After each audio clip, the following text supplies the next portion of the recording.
Hello dear traders, welcome back to my YouTube channel. जैसा कि आप लोगों को पता है कि हमारे 4x के बिगनर टू एडवांस कोर्स के 11 लेक्चर कंप्लीट हो चुके हैं और ये हमारा 12वां लेक्चर है। कल वाले लेक्चर में मैंने आपको बताया था कि हैमर किस तरह से काम करता है, तो आज वाले लेक्चर में मैं आपको बताऊंगा इन्वर्टेड हैमर किस तरह से काम करते हैं। देखें, आपने देखा होगा कि कल कैंडल की जो विक है वो नीचे की तरफ थी और बॉडी ऊपर की तरफ थी। तो आज देखें तो विक जोन सी है वो ऊपर की तरफ है और बॉडी जोन सी है वो नीचे की तरफ है। मतलब देखा जाए तो उल्टी कर दी हुई है, मतलब उसको उल्टा कर दिया है। ठीक है, तो ये सीन क्या है, ये इन्वर्टेड हैमर है।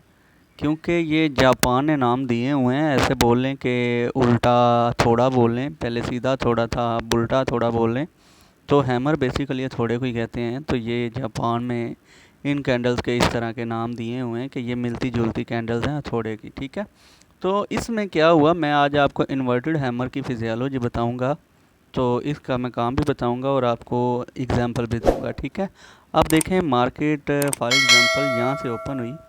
ओपन होने के बाद कैंडल जोन सी है वो नॉर्मल ऊपर की तरफ जाना शुरू हो गई। ठीक है, तो अपनी रूटीन से कैंडल चलती रही, लेकिन एक वक्त ऐसा आया कि सेलर्स एक्टिव हो गए और उन्होंने मार्केट को पंप किया नीचे की तरफ।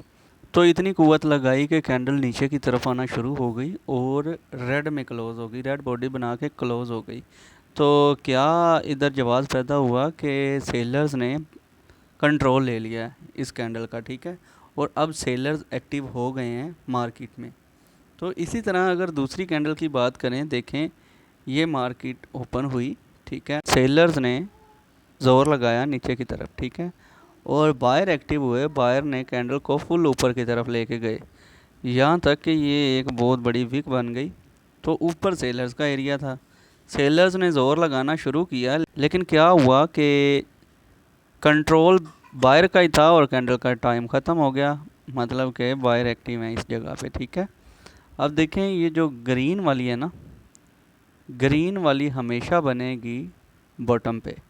ये जो इन्वर्टेड हैमर है ये हमेशा बॉटम पे बनेगा, और ये जो रेड वाली है ये हमेशा टॉप पे बनेगी। ठीक है, तो इनको एनालाइज करने का तरीका सिंपल है कि देखें जब भी ये सपोर्ट एंड रेजिस्टेंस पे बनेंगे, मैंने कल भी आपके साथ एक बात की थी सपोर्ट एंड रेजिस्टेंस, आप आज भी मैं बात कर रहा हूँ supports and resistance. Support and resistance basically level है मार्केट के। ठीक है, देखें मार्केट फॉर एग्जांपल एक एरिया में चल रही है, तो जो उसका टॉप होगा ना वो हमेशा रेजिस्टेंस होगा, और जो उसका नीचे वाला हिस्सा होगा ना, नीचे वाला मतलब बॉटम जिसको बोलते हैं, उसको हम कहते हैं जी सपोर्ट लेवल।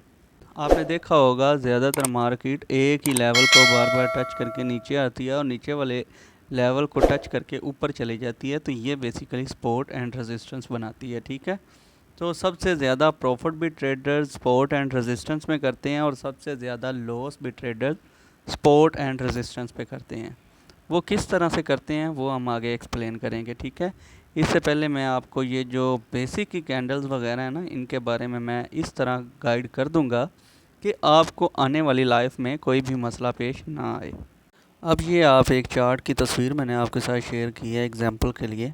अब ये देखें मार्केट का जो ट्रेंड है ना वो सेलिंग ट्रेंड था। ठीक है, मार्केट नीचे आ रही थी, लेकिन मार्केट के बॉटम पे एक हैमर बनी। मैंने आपको स्टार्ट में बताया था कि जो ग्रीन वाली हैमर है ना वो नीचे बॉटम पे बनेगी। और कल एक बात आपको बताई थी कि जो हैमर होती है ना वो मायने नहीं रखती कि उसका कलर कौन सा हो। ये यहाँ पे रेड कलर भी होता तो ये इतनी वैलिड होनी थी जितनी कि ये ग्रीन वाली है।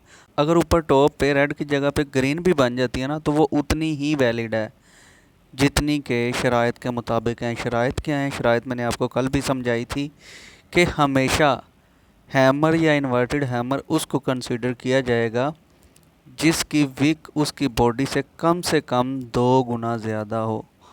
2 गुना का मतलब है कि 2 गुना हो। ठीक है, अगर इससे ज़्यादा होती है तो वो ज़्यादा अच्छा साइन है कि मार्केट यहाँ से चेंज होने लगी है।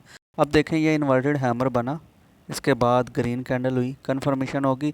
अब आगे कंफर्म है कि ये ट्रेंड चेंज हो गया।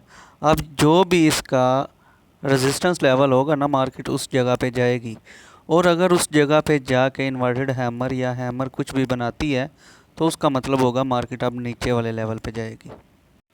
ये देखें, मिसाल के तौर पे मार्केट ऊपर की तरफ जा रही थी, मतलब ट्रेंड ऊपर का ही था। तो जो जैसे ही किसी रेजिस्टेंस लेवल पे पहुंची, उधर एक इन्वर्टेड हैमर बना। इन्वर्टेड हैमर बनते ही क्या हुआ कि मार्केट नीचे की तरफ आना शुरू हो गई। तो सबसे पहले मैं आपको एक्सप्लेन करना चाहूँगा कि मार्केट 3 डायरेक्शन में चलती हैं। ये मैंने स्टार्ट में भी आपको बताया था, ठीक है। आज फिर आपको बता रहा हूँ। Up trend, down trend and sideways trend. और ये जो हैमर वगैरह मैं आपको बता रहा हूँ ना, ये तीनों मार्केट्स में ही प्रॉपर काम करता है, ठीक है। देखिए, फॉर एग्जांपल मार्केट अगर अप ट्रेंड चल रही है तो वो इस तरह से चलेगी, ठीक है। और अगर डाउन ट्रेंड पे चल रही है तो वो इस तरह से चलेगी। और साइडवेज पे क्या होगा, मार्केट एक ही डायरेक्शन में चलती रहेगी। तो ये 3 साइड्स होती हैं और दिन में मार्केट ये तीनों साइडों पे चलती है।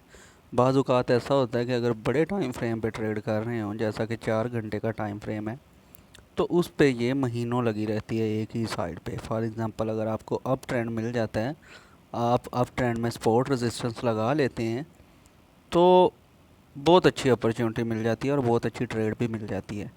इंशाल्लाह आपको सारा कुछ बताऊंगा डिटेल से, ठीक है।